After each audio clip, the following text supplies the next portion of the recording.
Joan Esposito, live, local, and progressive. Filling in today for Joan, Chicago media personality, John St. Augustine.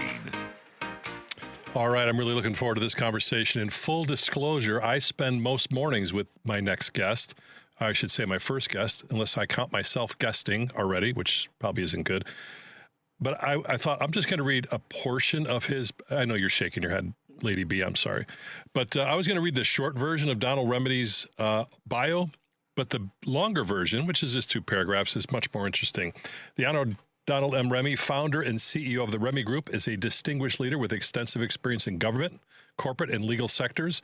As the 9th Deputy Secretary of the United States Department of Veterans Affairs, he managed a $325 billion budget, 450,000 employees, and the largest integrated healthcare benefits and cemetery system in the United States, earning Meritorious Service Award for his transformative leadership. Previously, as Chief Operating Officer and Legal Chief Officer at the NCAA, he oversaw strategic planning, media rights, operations, and legal affairs for the $1 billion organization, advocating for athlete experience and driving operational improvements. He has handled crisis management, compliance, you name it, he's done it. He had senior roles at Fannie Mae, where he supported multifamily community redevelopment after Hurricane Katrina. A Hall of Distinction alum of Louisiana State University and cum laude graduate of Howard University School of Law. He has also served as the Deputy Assistant Attorney General and Assistant to the General Counsel for the United States Army. A decorated U.S. Army officer and U.S. President Lifetime Achievement Award recipient, he has driven cultural change and long-term strategic growth across diverse organizations, and his board affiliations are as long as my arm. I want to introduce my good friend Donald Remy to the show.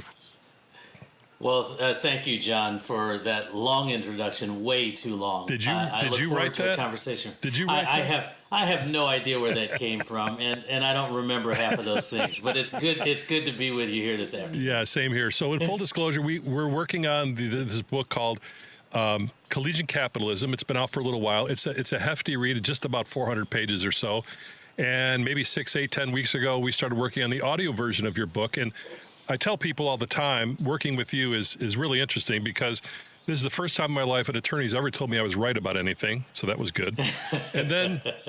But then there's also this other piece that for so many people like me that are just sports fans, football, basketball, March Madness, volleyball, you name it, women's basketball, all of that runs kind of through the NCAA, lane there. Reading the book and going through the book with you is really depressing. At least the first half of it was, because you're working from the inside out. And Donald, most of this stuff that you have dealt with, no one's either ever heard of or ever paid attention to. So one of the first things that really grabbed me when we were doing the work on the book was something to do with when you bought your kids a video game for Christmas, and how that was like a pivot point for a lot of this.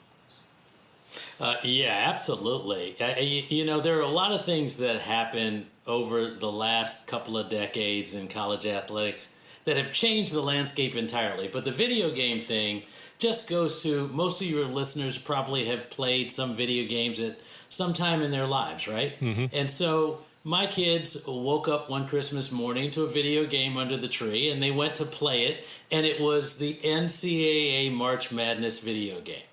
And I was sitting there watching the kids play the game. They're having a ball, not thinking about anything other than the players and the teams in that video game.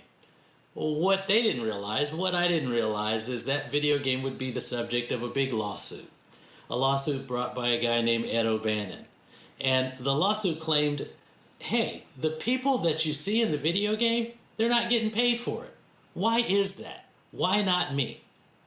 And that begs this huge question, or I guess it has this piece, a bookmark for lack of a better term.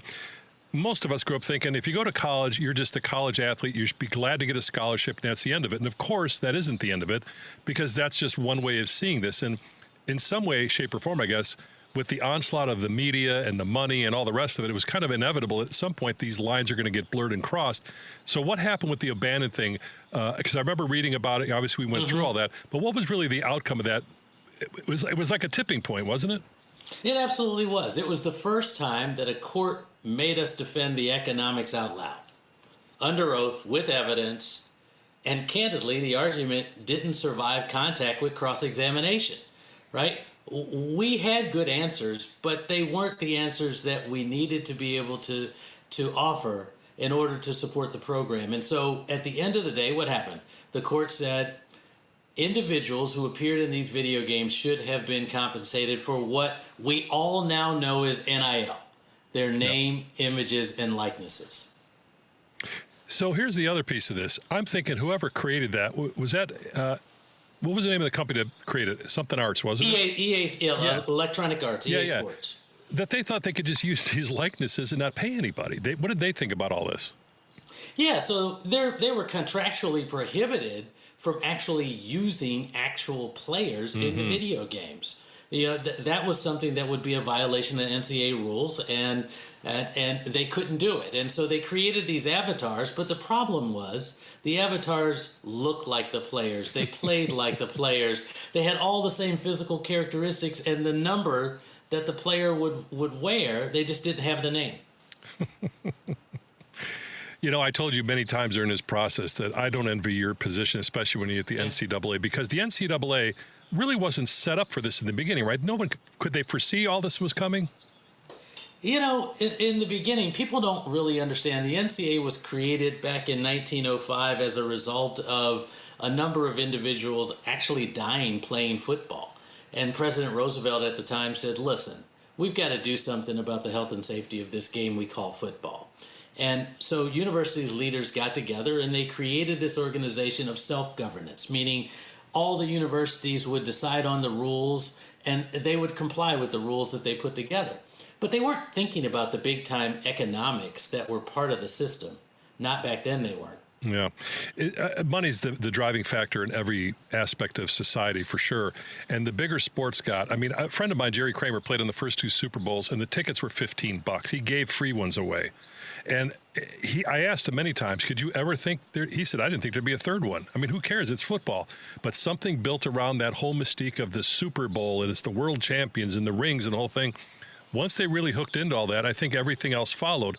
And it's never stopped. And I often wonder, is there a saturation point, Donald, where it's like enough's enough, or we haven't even gotten close to that? I don't think we've gotten close. The money has just proved to be too enticing, too big for anybody to stop chasing it, and for anybody to step back and realize the impact that it's had on the games. And that's true in the professional ranks as well, but certainly in the college space. And so now you're seeing just absolute craziness around how to manage and control the college sports environments, because the courts have gotten involved and they've created rules that the schools really can't put together to create a coherent national system. Moving on to the next piece that was really difficult, that I recall vividly, of course, was the whole thing with Penn State. And that whole piece in your book, and again, the book is called Collegiate Capitalism. You can get it on Amazon. It's a fantastic read. It's a real educational piece. If you're a sports fan, you need to read this book, because as much as I knew about sports and enjoy sports, I want to understand more about the inner workings so I can kind of gauge where I want to spend my time, quite frankly. And that whole thing about Penn State and how that went down, the paternal thing and all the rest of it, on one hand was like, I think like the core sampling of how in this country we, at least a section of us, value sports over our moral compass. Yeah, I mean, for those of your listeners that weren't following what happened in Penn State back in 2012, go back and take a look at it. You certainly can read the book, but just explore that moment in time. It was when a former defensive coordinator at Penn State, Jerry Sandusky, was convicted of child sexual abuse that occurred in the athletics facilities on the campus, right? Mm-hmm. And, you know, that's bad enough, but you had leaders in the organization that didn't do enough to stop this behavior. And so what I talk about is that Penn State taught us that the NCAA's autonomy, its ability to act alone, is conditional. You know, you've got governors and senators and public outrage, and they all converge. And the bylaws that govern college sports, they're not the ruling documents that control this moment.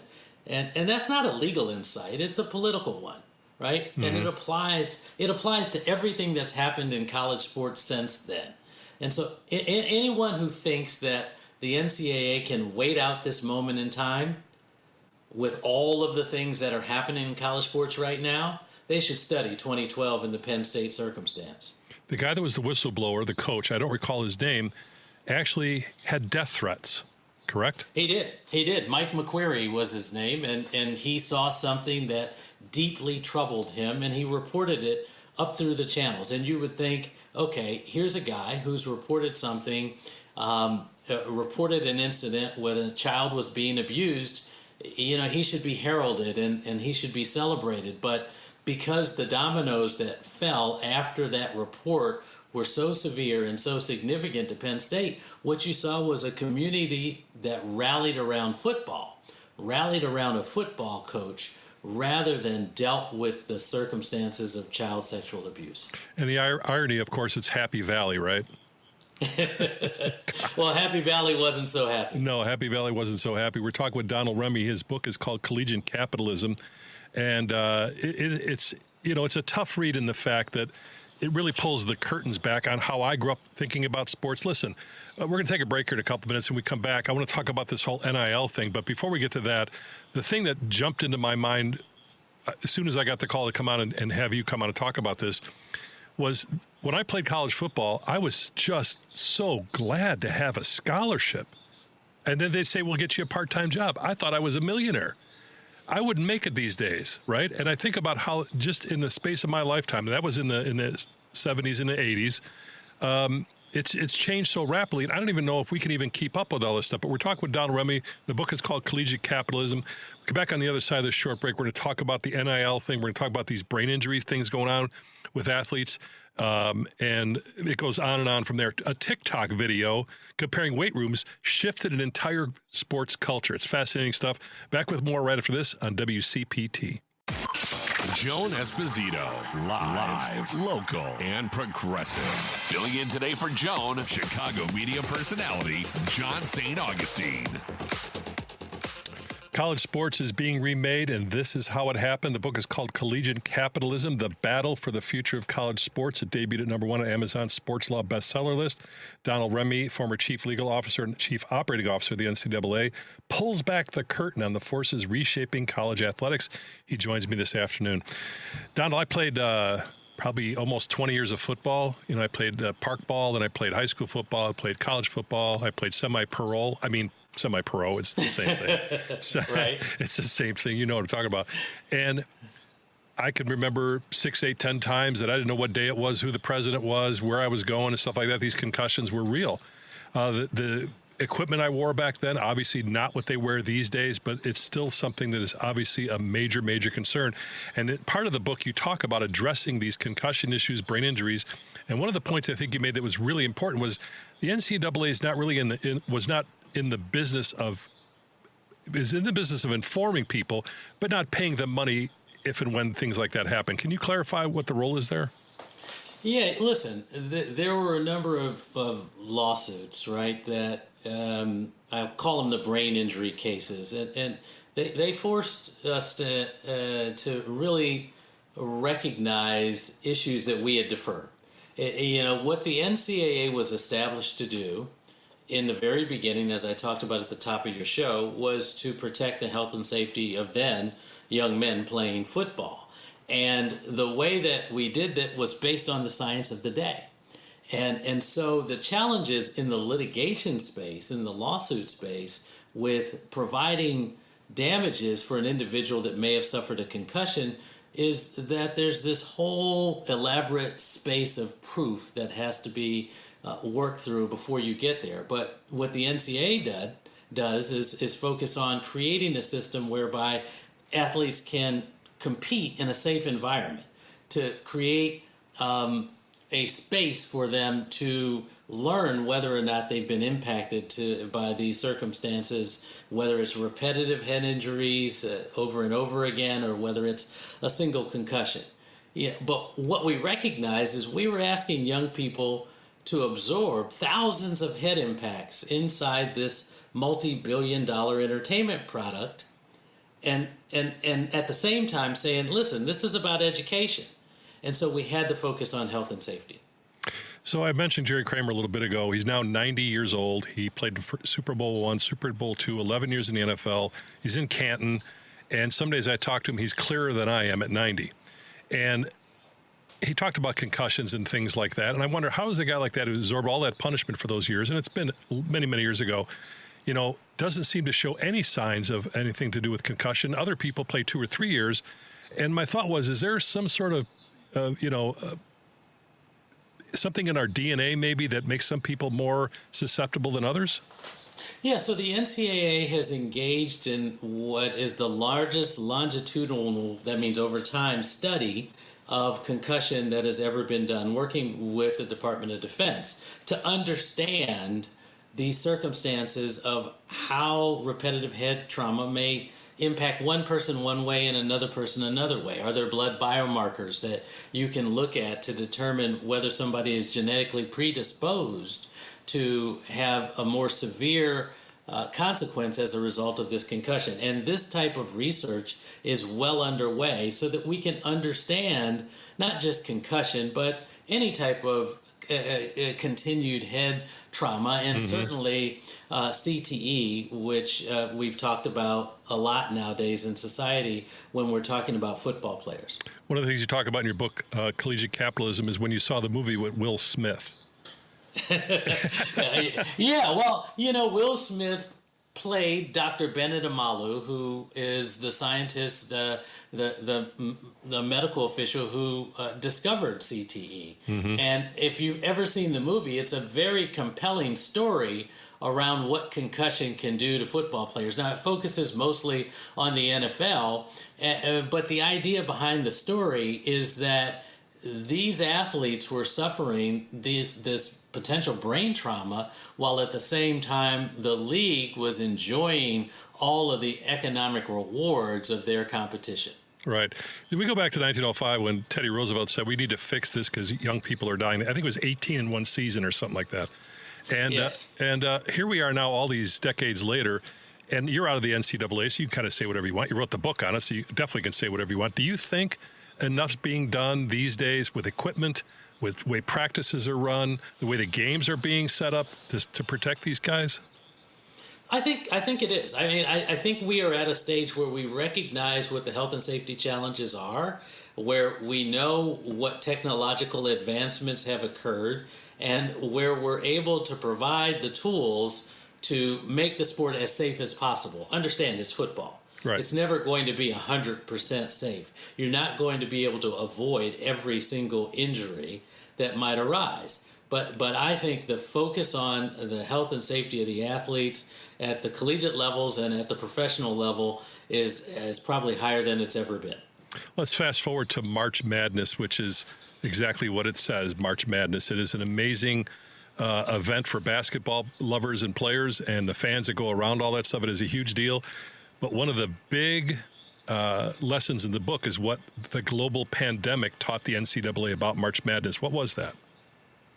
Well, we knew that the revenue for the NCAA occurs in a single month of the year with a single event, and that is March Madness.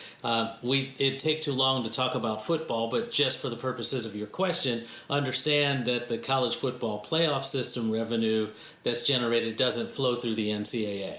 So when you had COVID arise and we had to make a decision about whether or not we could continue, the financial challenges associated with our model became very, very clear. One canceled tournament revealed that the financial model of an entire association rested on those 3 weeks in March. And that's not a business model, that's exposure.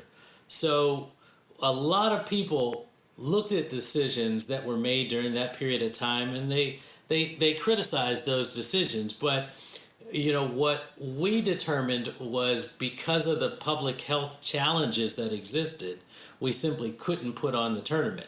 We learned a lot later on and were able to do it in a controlled environment, but that year we could not. For years, women's sports has lagged way behind. We go back to Title IX and all that type of stuff. And, I can remember when I was in high school, forget that, in grammar school, there were 2 girls that were better than the boys playing softball. We always picked them, but they never played sports in their school. It wasn't done. So Title IX opened these floodgates, and rightfully so, for fantastic athletes, female athletes to come and play and do things. And when you see where it's gone in just, again, a few decades, it's amazing that it's come as far as it has. But I don't think it's still anywhere near, obviously, what the men's teams get out of it. And there was this little thing in the book about an athlete posting a TikTok video comparing weight rooms. Do you remember this? Oh, yeah, I remember it quite vividly. And, when you think about Title IX was supposed to have settled the issue of gender equity way back in the 70s. Right. And this video showed that we'd been managing the appearance of equity rather than delivering it, right? Mm-hmm. And what this was Sedona Prince had posted a video of the weight room for the women's tournament, and then panned out and showed this cavernous space, and then compared that to the weight room for the men's tournament that was occurring in a different location. And the question was, how could you have such disparate or different weight room facilities for the men and for the women? And it created a lot of conversation. We conducted a review around gender equity and around, have we reached a point where we're actually delivering on the promises of Title IX, and realized that we hadn't. Angel Reese and Caitlin Clark have put women's basketball on the map, correct? I agree 100%. Yeah. So I don't know what they earn per year, but I'm sure it's not the money that the guys are earning. Do you ever see a time where they're going to be equaled out or no? Well, you should know the WNBA Players Association just negotiated the new collective bargaining agreement this year, which increases the salaries for WNBA players at a level greater than the year-over-year increase in any sport at any time in history.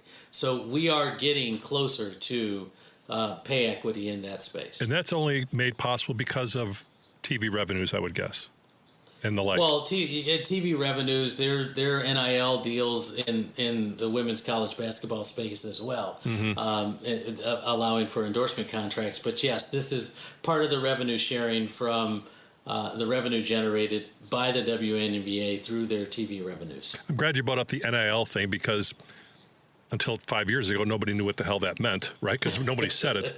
Now NIL is everywhere. I'm watching this Netflix series about the SEC football teams, and that is equally depressing and impressive at the same time. The production values, of course, are fantastic. As a production guy, I really appreciate that. But the stories they tell of these young men and the coaches, quite frankly, they're all interchangeable. They all say the same thing at the same time in the same way, and they're all hoping for the same result, which is to be the top dog in the whole deal. And come to find out that I think 4 out of the 5 coaches in that series have already been fired or moved on. They just get hired somewhere else for more money. But at one of these, one of the episodes, there was one of the players was out signing autographs, and literally an 8-year-old kid came up and said, "I got an NIL deal myself going." He's 8. So can you explain a little bit of what's happening with this NIL wave of enthusiasm? Well, it's a wave for sure. I'm surprised to learn that it goes down to the 8-year-old, but that is the world that we're living in. Basically, it's been the case for a long, long time that athletes can receive endorsement deals. You saw this in the professional leagues. Sure. Think about Michael Jordan with Nike. But the NIL opportunities that opened up after the O'Bannon case, after the states passed legislation allowing it to happen in a number of different jurisdictions, and the NCAA changed its rules, has now become the currency that people look for when deciding where to go play football or basketball or many other sports at various educational institutions. So I know you're out of the NCAA portal, but I still had to ask you this question. I'm sure you've seen this thing where multiple NFL players will put their names in the college football transfer portal to go back. The court ruling that granted a 5th year of eligibility to some former college athletes opened Pandora's box. They can go back and get eligibility. So leaving the NFL where they wanted to go and play, go back to college, make money for a 5th year eligibility. I don't know if they're going to try and come back in the NFL, but some of these guys are on 4, 5, 6 year programs and they're making millions of dollars and may never play a down of pro football. So the line basically between amateur and pro on some levels is basically gone, isn't it? Well, that's what it looks like. The one line college sports never crossed was the line between professional and collegiate. And you're right, that line is gone. This is a case out of Louisiana, and that order specifically bars the NCAA from blocking athletes who signed professional contracts and hired agents or even competed in professional events from coming back to college. So we're in a new paradigm right now where this enterprise operates as a commercial business, and trying to enforce those amateur era eligibility rules is getting harder and harder and harder. Last question, and maybe it's more just of an observation.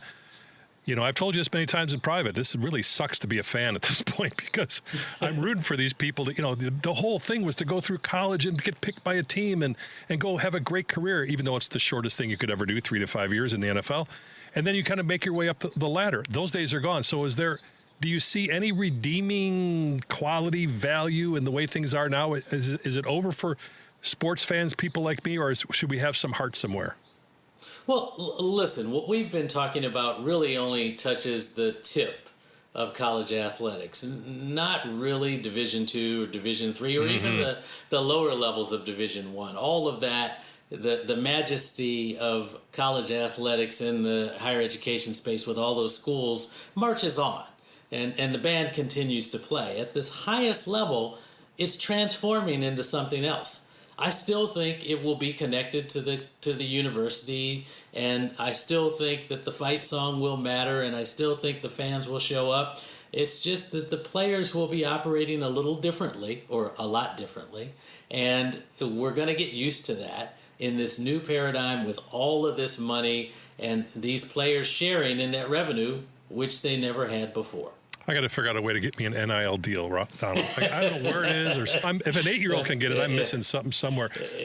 The book is called Collegiate Capitalism: The Battle for the Future of College Sports by Donald Remy. You can get it at Amazon.com or go right to the website collegiatecapitalism.com.